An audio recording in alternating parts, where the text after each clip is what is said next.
So the first question, how do I identify the beginning and the end of my monthly menstrual cycle? The question reads, how do I identify the beginning and the end of my monthly menstrual cycle? طيب. So in the Shafi'i school of thought, the minimal age for menstruation is 9 full lunar years. So because that's the minimal age, anything that takes place before that in terms of bleeding and so forth, that wouldn't necessarily be considered hayd from a Shari'i perspective. There is no maximal age for the end of it. So it doesn't matter how old one becomes, there's no maximal age, so it's possible until death, at least from a Shari'i perspective, inshallah. And then the minimal menstrual period is a day and a night. It generally lasts between 6 and 7 days, but the maximal period is 15 days. So if there's bleeding and it doesn't accumulate to bleeding for a day and a night, then that would be considered not hayd. But of course, you only know until after that time period has elapsed. And if the bleeding continues still beyond 15 days, then that's a special case called istihada. And there are specific rules in relation to that. The minimal interval of clean period, in other words, a period of non-bleeding between menstruations, is 15 days. So if there isn't 15 days of clean period between hayd periods, then that would technically have to be considered as one hayd period, and there are special rules in relation to that as well. So this is just the basic framework. There is no maximal limit to the number of days between menstruation. So a woman could have menstruation and then have a long period of time where there's no menstruation and then menstruate again. Whenever a woman, so this is now directly related to the question. The question was, how do I identify the beginning and the end of my period?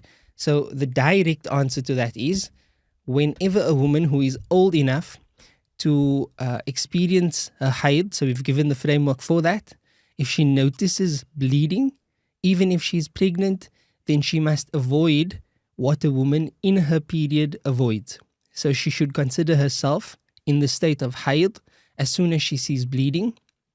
And then, of course, the time framework would guide her as to whether to continue to judge that as hayd or not. If it ceases, if that bleeding stops in less than 24 hours, then it is not considered menstruation. And whatever prayers and fasting was omitted as a result of the genuine assumption that it was hayd, that would have to be made up. So qada would have to be made of that because it wasn't hayd. And then it is not considered menstruation at all, so she has to repay whatever she has omitted.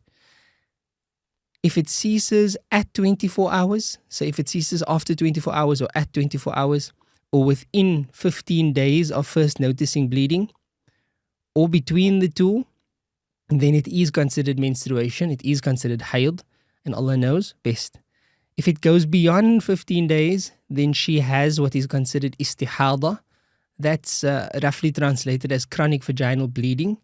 And there are, again, as I said, special rules in relation to how she should be viewing that. And this would differ from woman to woman. So those rules can become a bit complex. And I would advise for any woman who experiences this to speak to a qualified scholar, ideally a woman scholar, so that she can guide you in this regard. And then the last point that I wish to note on this is that yellow or dusky colored discharge is considered part of the menstrual flow. So generally, some women experience a discharge that is that's not her normal discharge. It's definitely a different color. So it's yellow or dusky colored or brownish.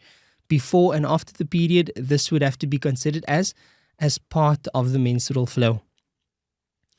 And then, so I said that was the last point. Perhaps I should just add this point. If a woman has times of intermittent bleeding and cessation, so she bleeds a little bit and then she stops, and then she bleeds a little bit and then she stops, for an interval of 15 days or less, if this happens, And the times of bleeding, so the periods that she actually bled for, if she counts those times and collectively they amount to at least 24 hours, then the entire duration of that interval, bleeding and stopping, that entire duration is considered hayd. So initially she would have to check and see, okay, there's bleeding, it's not bleeding, and so forth. So she'd have to measure that. And then she would discover that no, this is actually a hayd, and this is how her normal cycle proceeds.